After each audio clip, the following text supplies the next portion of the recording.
Buenos días, ya estamos a martes y como os advertía en el vídeo de ayer, viene una semana de infarto. Ya lo estamos viendo en los gráficos. Por ejemplo, Ethereum se está desangrando. En el día de hoy hablaré de qué es lo que está pasando con USDT y la ley MiCA en la Unión Europea, así como la situación actual de Ethereum y por qué debemos tener muchísimo cuidado con las meme coins. Pasaremos al sentimiento de mercado, el calendario económico para el día de hoy, el análisis del flujo de capital de los ETF de Bitcoin, echaremos un vistazo a las liquidaciones, analizaré el flujo de capital en el mercado cripto, para pasar a los mapas de liquidaciones de Bitcoin e Ethereum y concluir con el análisis institucional de Bitcoin e Ethereum con la proyección long short para el día de hoy en la sesión de New York. Yo soy OneFish, esto es Trading Radio, así que vamos allá.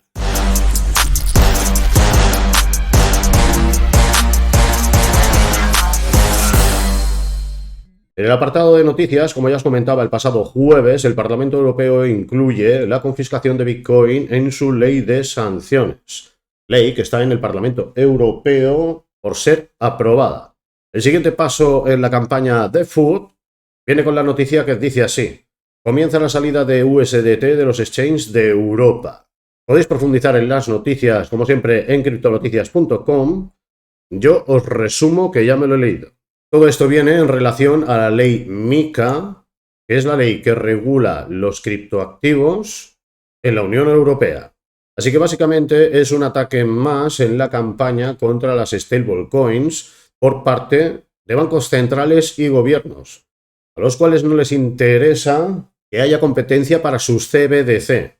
Así pues, esta noticia habla sobre OKX, el cuarto exchange de Bitcoin y criptoactivos más grande del mundo por volumen de operaciones, el cual eliminará gradualmente soporte para las transacciones con los pares comerciales de Tether, USDT, en países de la Unión Europea. Según informa el medio The Block, la decisión se dio a conocer mediante un correo electrónico enviado a los comerciantes europeos, en el cual se señala que la norma entró en vigor desde el pasado 14 de marzo. No me voy a extender mucho más, simplemente estamos cambiando de ciclo en el mercado. Y así como hemos vivido las últimas semanas y meses con noticias de mucho FOMO, ahora empezamos a ver las noticias con mucho food. No hay que ir más allá, todo sigue igual de momento, y hasta que no recibamos notificación por parte de nuestro exchange que tenemos una fecha límite para cambiar nuestros USDTs o cualquier stablecoin que estemos utilizando como par, de momento no hay que hacer absolutamente nada, lo cual puede acabar pasando o no. En la descripción de este vídeo os dejaré el enlace directo a la normativa MiCA, publicada en el Diario Oficial de la Unión Europea, para que podáis echarle un vistazo y salir de dudas. Y hablando de Ethereum, dice la noticia, el mercado está descontando una mala noticia para Ethereum. Ethereum muestra debilidad tras mostrar movimientos alcistas días atrás. ¿Qué está pasando? Bueno, todo esto viene por una campaña de FUD+, esta vez específica para Ethereum, en cuanto acaban de salir varios analistas que dicen que los ETF de Ethereum no serán aprobados, con lo cual su precio estaba inflado con las expectativas de que sí lo fuesen, con lo cual no me voy a enrollar mucho con esta noticia, ya que todos sabemos los ciclos de campañas de FUD y FOMO que hemos vivido con la aprobación de los ETFs de Bitcoin. Sabemos cómo funcionan y es más de lo mismo, no hay que preocuparse. Realmente, tras las correcciones del mercado cripto, hay argumentos técnicos y de flujo de capital con los que podemos hacer estimaciones de lo que sucederá. Esto de aquí no es más que propaganda. Y para demostrarlo podemos consultar esta noticia del pasado 15 de marzo, donde decían justamente todo lo contrario. Es decir, hace 4 días. Donde la noticia decía así: los ETF de Ethereum serían más grandes que los de Bitcoin. Así que por una parte, en plena subida, nos estaban vendiendo la propaganda de que Ethereum captaría muchísimo más capital que Bitcoin para sus ETF. Y por contra 5 días más, nos dicen todo lo contrario. Así que ya sabéis, campañas de manipulación mediática. Y pasamos a hablar de lo que puede pasar con las memes. Muchos ya sabéis mi opinión sobre las memes y los shitcoins, y es que estas pueden dar grandes beneficios, pero también grandísimas pérdidas. Y aquí tenéis una prueba de ello. La noticia dice así: chicos, la cagué. Desarrollador quema 10 millones de dólares en una meme coin de Solana.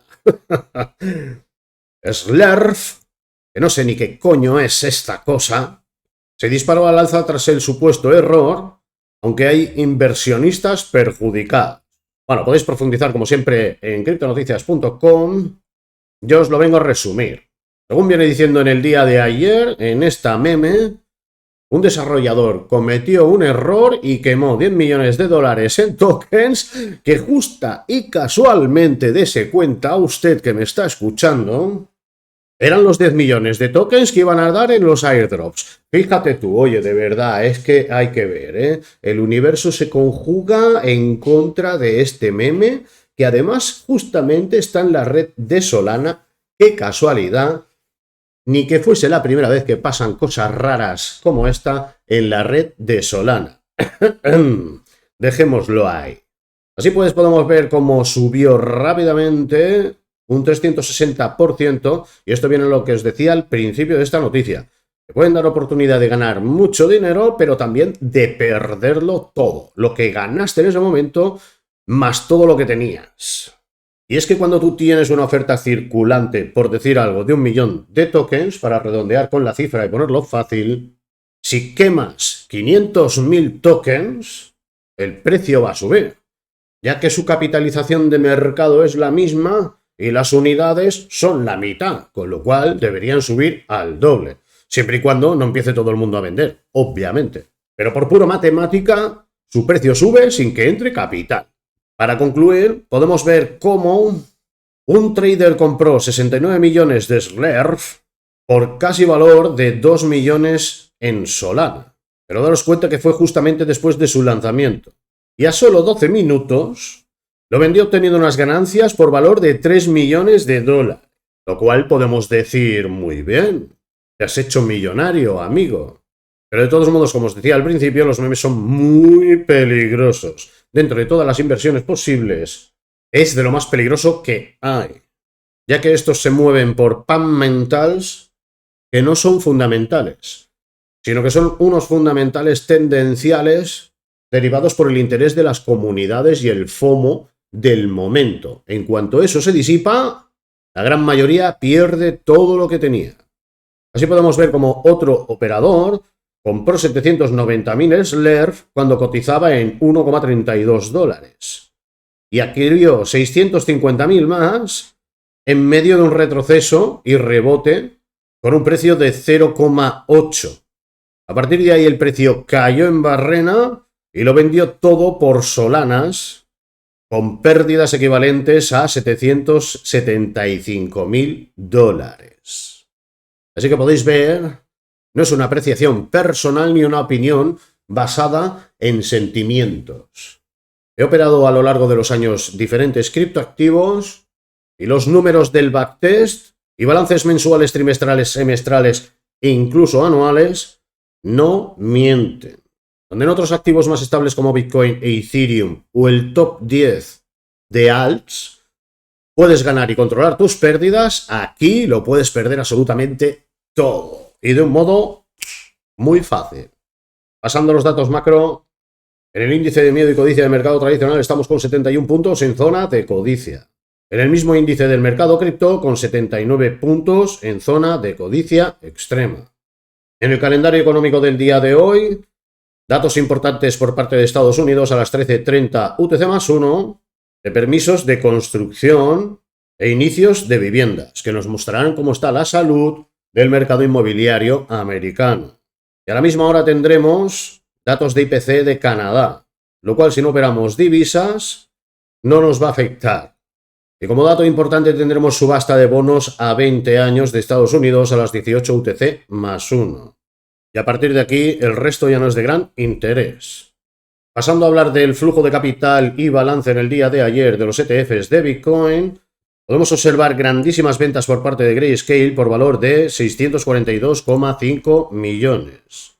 Y en esta ocasión, BlackRock, aunque acabó en positivo, por valor de 451,5 millones, no absorbió todas las ventas de Grayscale. Y asimismo vemos a Fidelity creando su primer récord con un balance en positivo de 5,9 millones. En la web oficial del ETF de BlackRock podemos observar que del día de ayer a hoy ha aumentado su cartera de Bitcoin en 7.000 Bitcoins más aproximadamente, lo cual vamos a comprobar en el flujo de capital de los ETF. En la capitalización de mercado total de los ETF vemos cómo tenemos una bajada a 58.081 millones. El volumen también decrece, cayendo de los habituales 6.000 millones diarios a 4.087 millones. Y así en el día de hoy podemos ver cómo predomina el rojo en los ETFs de Bitcoin y cómo la capitalización de mercado ha decrecido aproximadamente unos 2.000 millones desde el día de ayer al día de hoy. Pero aún así, vemos que BlackRock sigue acumulando, adquiriendo 6.600 Bitcoin más en plenas caídas. Así que si BlackRock no tiene miedo, nosotros tampoco. Fidelity acumuló una modesta cifra de 86,20 Bitcoins. Vemos Grayscale como acabó vendiendo 9.390 Bitcoins aproximadamente.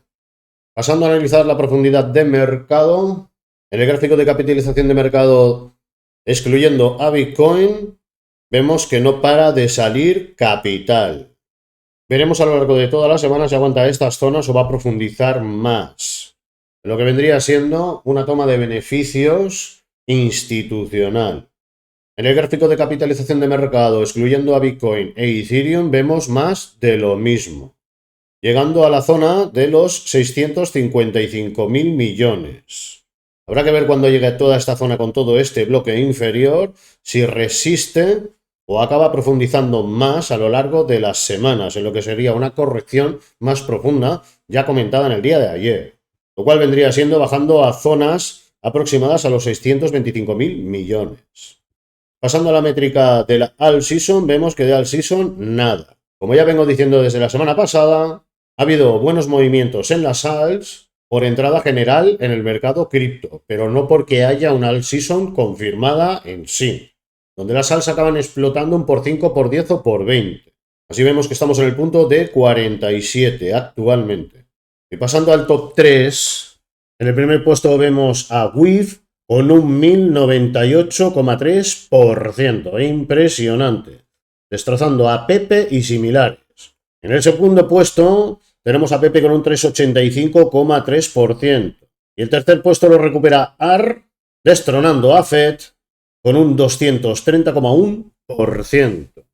La dominancia del USDT, como ya venía avisando ayer, está sufriendo un retroceso al alza, lo cual está indicando claramente que la gente se está refugiando en stablecoin.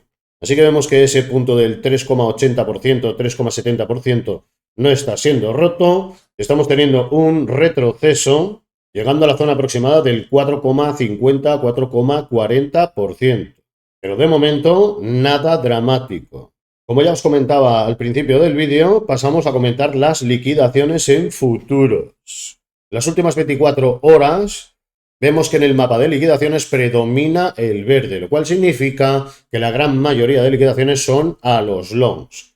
Y así podemos observar que en el día de hoy, con las horas que nos quedan por delante, ya tenemos unas liquidaciones en long por valor de 387 millones de dólares y en short por valor de 54 millones, lo cual está indicando un cambio de ciclo en las liquidaciones y ya nos dice muchas cosas, ya que si observamos en el día de ayer, vemos que predominaron las liquidaciones en long también por valor de 197 millones y en short de 75 millones. Con lo cual podemos concluir, sin temor al error, que donde antes en todas las subidas predominaban los shorts masivos buscando las correcciones, ya que era un nuevo nivel de resistencia y esto tenía que caer, igual que aquí, igual que aquí, igual que aquí, etcétera, etcétera, hasta el último máximo histórico, el ciclo está cambiando, ya que la mentalidad de buscar ese short, es decir, los shorts masivos han claudicado. Vamos a echarle un vistazo al mapa de liquidaciones de Bitcoin en temporalidad macro. Como ya comentaba ayer, tenemos un gran clúster en la zona de los 50.000. por valor de miles de millones de dólares a liquidar. Y otro en la zona de los 40.000, 42.000 aproximadamente. Y aunque toda la zona inferior hasta los 60.000 está limpio tras este retroceso, sí que es verdad que en la zona de los 58, 59.000 tenemos otro clúster de liquidaciones no tan interesante como los inferiores, pero con gran liquidez. Aún así, en la zona de los 70, 71.000 tenemos otro gran bloque de liquidaciones. Y en la zona cercana a los máximos históricos también. Lo que vendrían siendo los 72.000, 73.000. Pasando a observar más al corto plazo, para el día de hoy vemos que tenemos buenas liquidaciones en la parte inferior, en la zona de los 62.800 aproximadamente, e incluso profundizando hasta los 62.000. Por la parte superior estamos dejando liquidaciones en forma de short, bastante importantes con 35 millones detrás en la zona de los 65.500, en la zona de los 66.400, incluso en la zona de los 67.600, donde ya aumentan las liquidaciones en la zona superior de los 68.000 hasta los 69.200 aproximadamente. En el mapa de liquidaciones en Ethereum, vemos que tenemos grandes liquidaciones ya comentadas en el día de ayer desde una perspectiva macro. En el nivel de los 3.013 dólares, donde tenemos 1.350 millones de dólares a liquidar y una sucesión de liquidaciones por valores muy importantes, por lo menos hasta la zona de los 2.730, 2.700. Así que cada vez cobra más sentido ese objetivo de venir a toda la zona de los 3.000, 2.700 aproximadamente. Si no aguanta toda esa zona, podría profundizar más y la siguiente caída sería en la zona de los 2.500. Si ya perdiese los 2.500, acabaríamos viniendo a la zona de los 2.200, 2.100. Por la parte superior, en la zona de los 4.000, 4.100, tenemos grandes liquidaciones también por valor de cientos de millones. Bastante lejos han quedado ya. Así que el objetivo es este.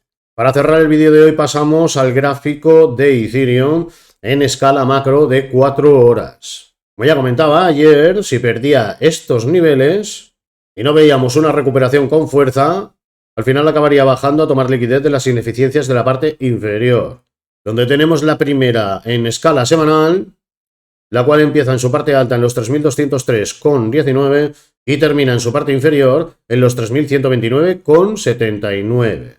Tenemos otra ineficiencia en escala de 4 horas solapada con la semanal, la cual termina en su parte inferior en los 3.104,18.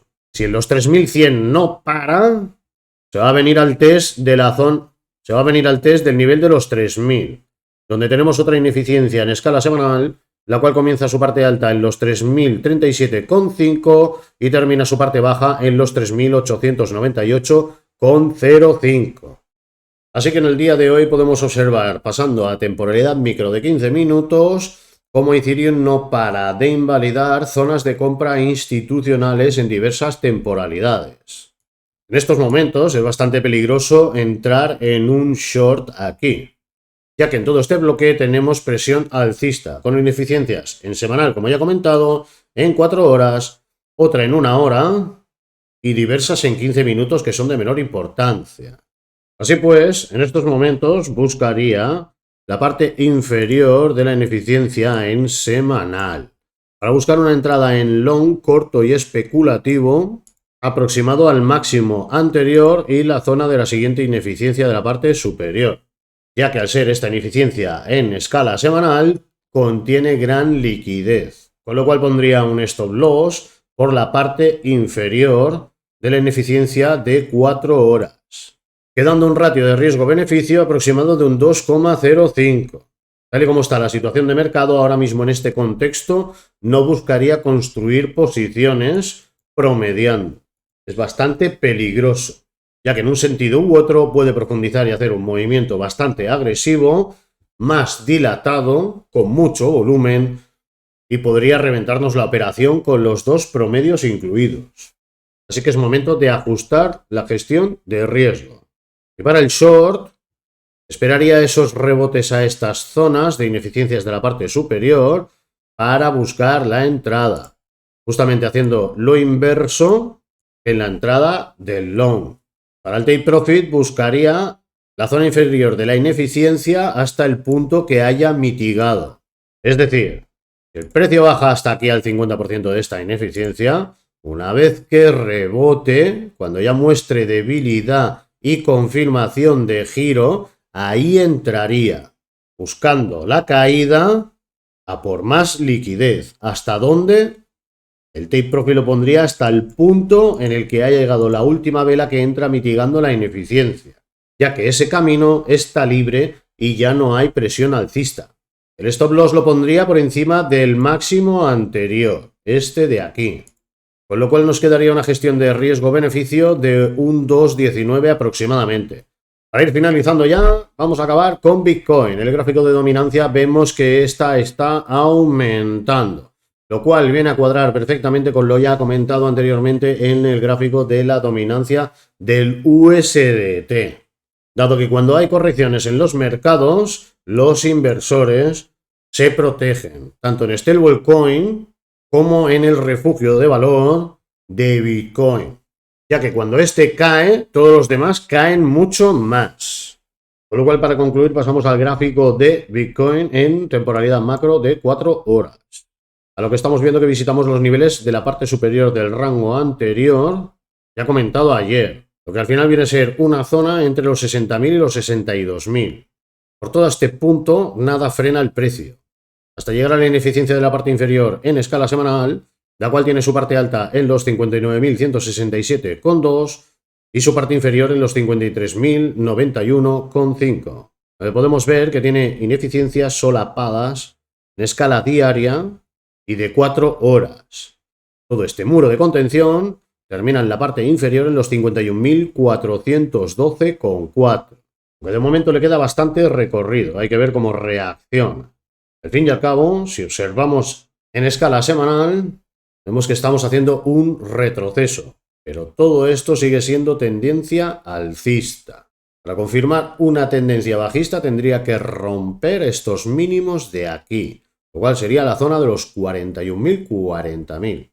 Volviendo al gráfico de escala de 4 horas, si Bitcoin rompe los 60.000 con contundencia, los confirma como resistencia y sigue cayendo, serían muy malas noticias, ya que de momento todo esto de aquí podría ser un rango macro, más largo en tiempo, donde podríamos aprovechar a lo largo de las próximas semanas para trabajar entre todos estos niveles. Pero si pierde los 60.000, alerta. El siguiente objetivo son los 50.000.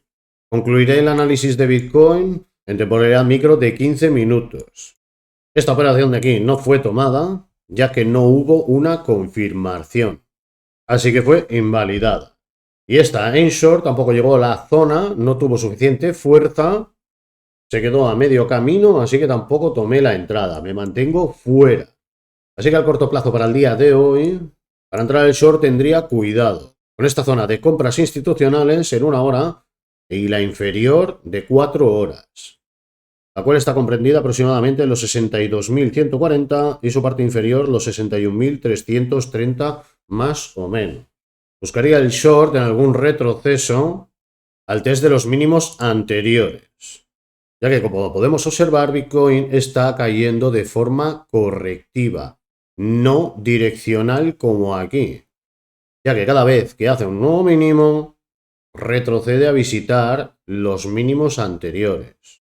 Así pues, establecería un stop loss por encima del último máximo, incluyendo la pequeña ineficiencia de 15 minutos que tenemos por la parte superior, buscando zonas inferiores en una operación más larga a la ineficiencia de la parte inferior en semanal, lo cual vendría siendo una proyección de short a la zona de los 60.000, 59.500, 59.100 aproximadamente, dependiendo de la fuerza con la que cayese, lo cual nos dejaría una operación con un ratio de riesgo-beneficio de un 5,16 aproximadamente.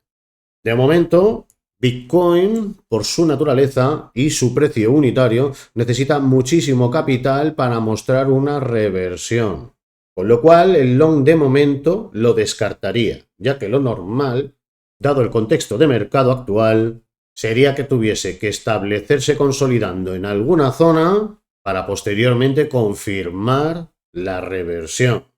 Aquí ya podemos ver que intenta consolidar un nivel, pero no puede, no confirma, no rompe los máximos anteriores, ni aquí ni aquí. Con lo cual no tiene confirmación de entrada al long, operación que no se toma. Y al final acaba cayendo. Y esto es todo por hoy. Terminamos aquí. Si os ha gustado, darle un like, suscribiros, activar la campanita para tener el último contenido en el momento que se publica, así como uniros al canal de Telegram, que tenéis el enlace en la descripción de este y cualquiera de los vídeos, donde voy haciendo el seguimiento y actualización de las operaciones, así como compartiendo información de interés. Sin más, me despido aquí. Nos vemos en los mercados.